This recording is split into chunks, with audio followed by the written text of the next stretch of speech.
All right, welcome back for the episode of Carnivore Trades. Today we are going to be doing the 2024 forecast as well as reviewing a little bit of 2023. And I'm doing this video on January 13th, 2024. So I always like to do these forecasts. I always kind of like to wait to see how that first kind of week of January, week or so of January kind of plays out. There's lots of stuff that goes on end of year. There's always like rebalancing, new money flow and stuff like that. I always like to get a look at how the first week or so of the year looks, as well as obviously the end of the year. But we're going to be talking about positives and negatives. I'm going to do kind of a directional forecast here as much as I can. Again, these forecasts are just guidelines.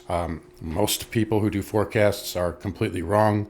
And mine was completely wrong last year for the most part. Over the year before that was about as accurate as you could possibly be. So again, we take these with a grain of salt. We never want to take a trade based on what Aaron said it has to turn here. We have to have a turn date here. You never want to do anything like that unless the market is giving us the green light, and obviously price action and the charts are king. But these are nice guidelines to go off of and good cyclical patterns that we can use. So last year, we can take a look back here, and I'm obviously have a lot more time on the clock here because I'm going to draw on this a little bit, but you can see here. So last year it was pretty much accurate up until March. And so I talked about this at the end of the year. I said the market would rally into January. Specifically, the NASDAQ would rally and outperform. And that was the case. And then I talked about a possible pivot in January, and we got that. We got a turn. And then I talked about a possible lower high scenario around mid-February, which we got, but it was a higher high. So we got a turn in February, but it ended up being a higher high, but not really a big deal. It was still timing-wise, it was correct. And then we went down into March. Obviously, we all know what happened there. I did have a bull scenario, if you'll recall, from last year's video where we go down into March, and then it's pretty much straight up for the most part into the summer, which is exactly what happened. Why didn't I see that coming last year? Well, banks failed, right? So right around here we had, Silicon Valley Bank, Pacific West, all those other regionals, and there likely would have been a lot more had we not gotten BTFP on the 13th of March, which is the exact day that the market bottomed. So central bank intervention, wins out again, and obviously we kind of know what happened from there. We went up, consolidated, and then we shot up all the way into late summer. I did talk about a top in August timeframe. We got it in July. I did say volatility would bottom before the market tops. That did happen. If we take a look at the VIX here, you can see we did bottom out right in June actually, and then we had a little a spike down that never closed below the low. But you can see this little kind of uptrending trend line here into July, and then the market topped out, and I said we would trade down into October, maybe November, bottom on October 27th. And then, we talked about a year-end rally. Now, I didn't think we would go this high, but timing-wise, everything lined up after we had kind of realized, okay, this is where it's going now. It's not going to go down. Again, you kind of just have to take this as it goes. Again, it's not going to be perfect. You're going to miss turns, but if you have a good blueprint or a good idea and outline, you can make most of them. So anyways, so let's take a look here. So I'm going to go over a couple of scenarios, but first I'll talk about kind of positives and negatives. So right now, positive is if you know your GAN, fourth year of the decade, usually pretty bullish, and historically that's really no exception. 2004, 1964, very, very bullish years. So again, you can get, 2014, I believe, was pretty bullish. Typically, it doesn't always have to be. It's usually either a consolidation year or a very bullish year, but there's not very many bear years outside of 1974, which was a very bearish year. But it was also a major bottom, and it led to the 13-year secular bull between 74 and 87, and then we had 87 secular, 87 to 2000, etc. In any case, so that is positive, fourth year of the decade. We also have bullish structure. So again, if we look at this, if we go to a weekly, let me get rid of that line. You have a nice move here, chop, up move, very nice pullback. Take a look at the monthly. It's just a monthly 3-bar pullback to the 20 MA. Take a look at the moving averages. Good spacing. Trend is strong, right? So we have bullish structure here. On the charts, again, we are currently a little overbought, but there's nothing to say we can't just work that condition off. You guys know, follow the channel. You guys know I always talk about this. We want to let that 20 moving average catch up to price. If that happens, we can go higher. There's nothing to say that that can't happen. So again, bullish structure here. More on a macro perspective, there's money flow into the U.S., right? It's the worst house, or the best house on a bad block, that type of deal. And there's lots of capital that's just coming in because there's nowhere else to go. So there is lots of money flow here into the United States, which is a positive for U.S. markets. Another positive here is the Fed funds is above the 2-year yield, which was not the case for all of 2022 and a good chunk of 2023 as well. Everybody always talks about the 10-year this, the 10-year that. 10-year is important, but what dictates Fed policy, interest rate policy, is that 2-year yield. And currently the Fed's over 100 basis points ahead of that. So there is room for them to possibly cut. Market does like that. You also have the yield curve's 210 spread starting to uninvert. That's a positive for the markets as well, at least in the short run. The negatives here are we have an inverted yield curve still, and the 3-month 10-year is still well inverted, like very, very inverted, and it's not really unwinding the same way the 210 is. So we still have some negatives out there in bond land. We also have structural inflationary pressures. So war, we got China and Taiwan. That could be a geopolitical thing. We have, Russia and Ukraine.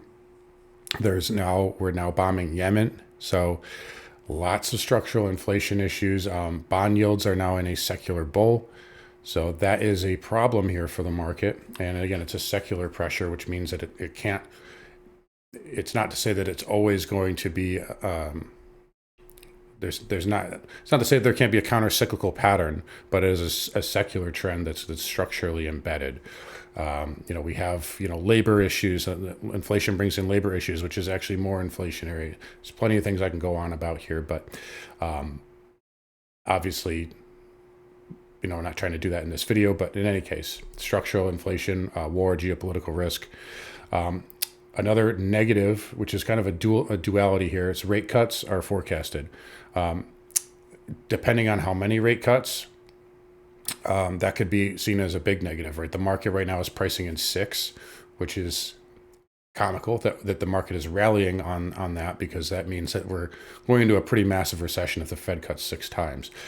So in the short term, it's kind of a positive, but in the bigger picture, that would be a major negative, especially if they cut as many times as the market thinks. Now the Fed has forecasted 2 to 3, but the actual Fed funds futures is targeting 6.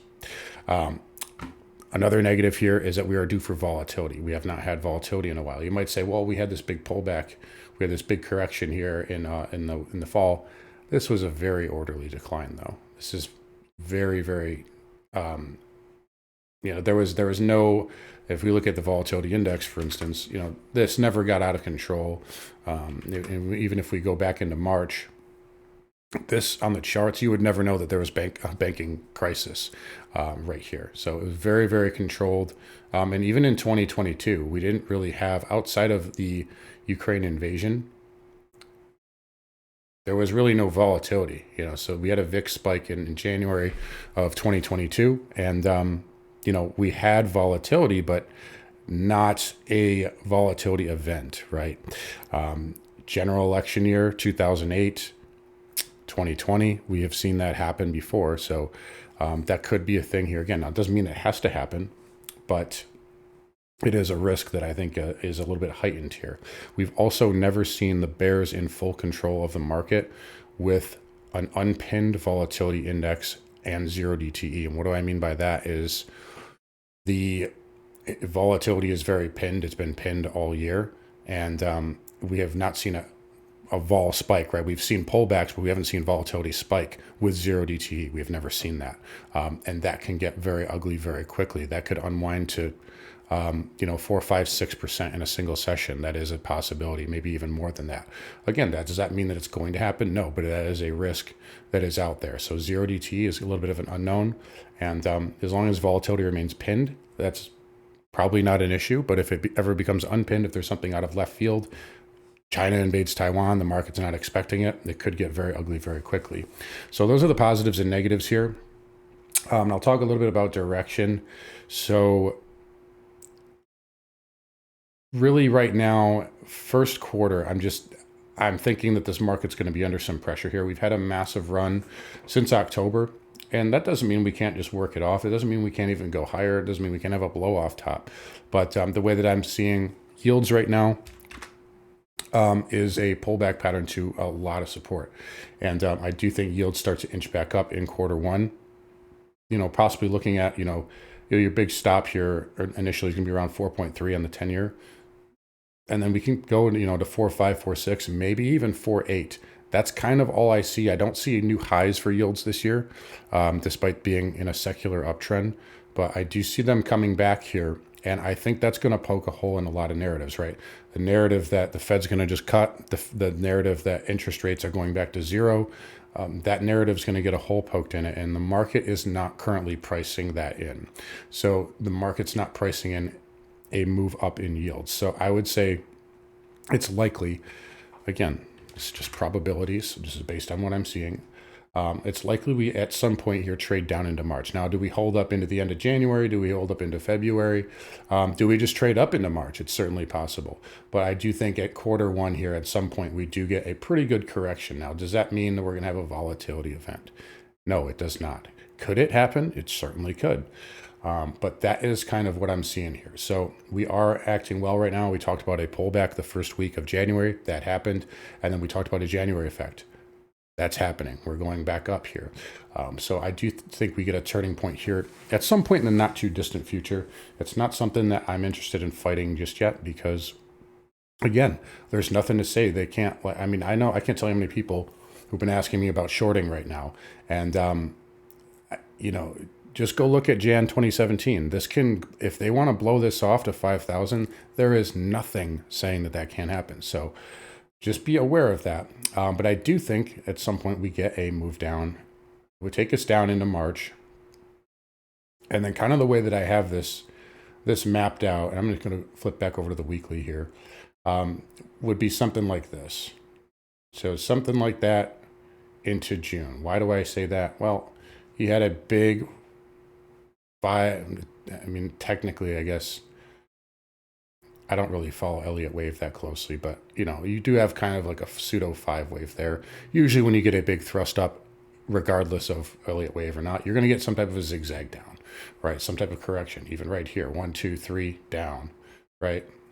So I think at some point it's likely we do trade down. Now, do we trade down into March and then kind of float up into June or go sideways?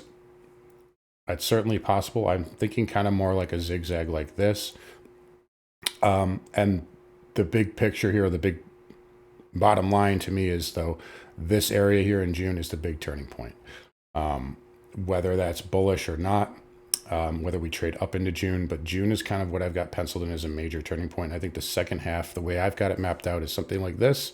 I think the second half of the year is pretty bullish.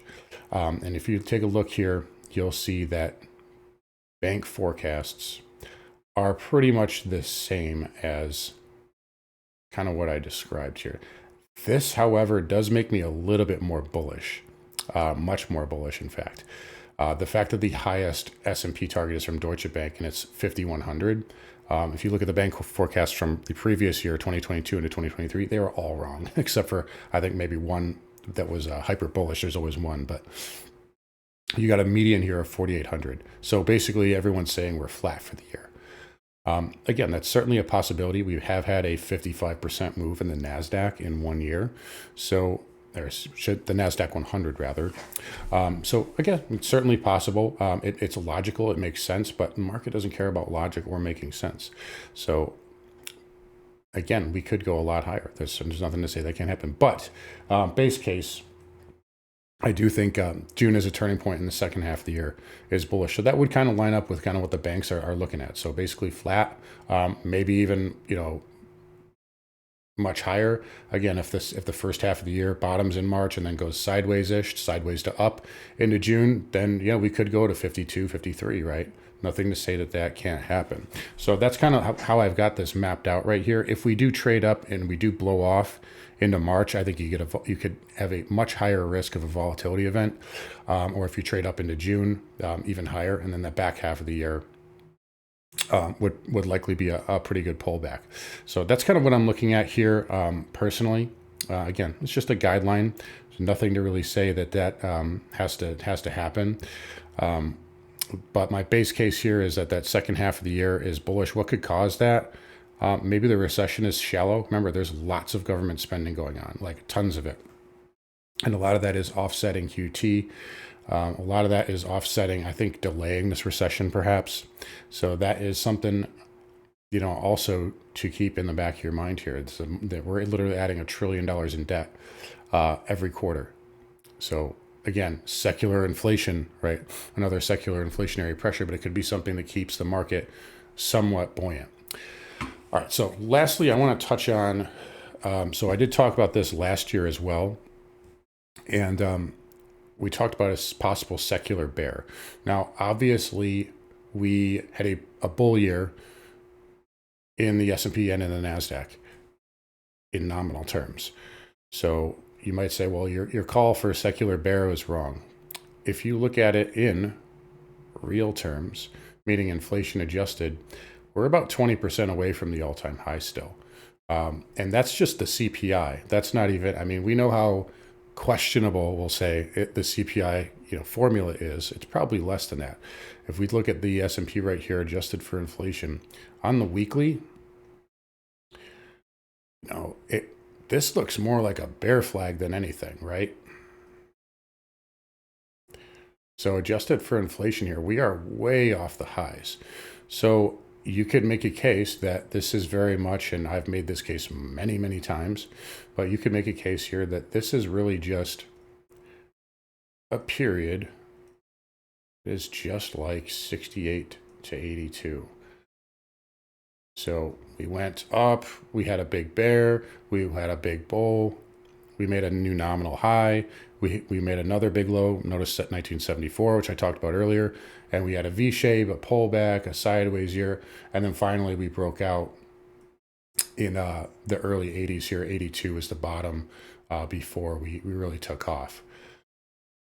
But in real terms, you take a look here, and this is actually going back to 57, and it was actually down 54%.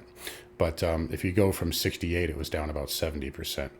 So again, the black line here is adjusted for real terms, and then this is the actual S&P, which is what I just showed you there. So again, in real terms, these charts here kind of lining up. So you can make a case that this is 68 to 82, where maybe we make nominal highs. Maybe we make new nominal highs a few times, but if we give all those back or we go sideways for a year, what are we doing in real terms, especially when Janet Yellen is issuing $1 trillion in debt every quarter? Anyways, just some food to chew on there. So again, to review, I think we'll likely be under pressure in first quarter, mainly due to yields. Again, I'm not expecting a ton. I'm not expecting a massive crash. I know a lot of people are calling for that. I don't think stocks are going to do terribly bad. But I do think there's a very good chance we trade down into March, possibly even into June. And I think June is a turning point going into the back half of the year where I think that things could get a little bit more bullish. The bear case there is that we kind of just trade down kind of like a 1974. And we just kind of grind down, I would say, into about September. And then you kind of get some relief there. But again, if we do that, just know that 1974 was a major low year.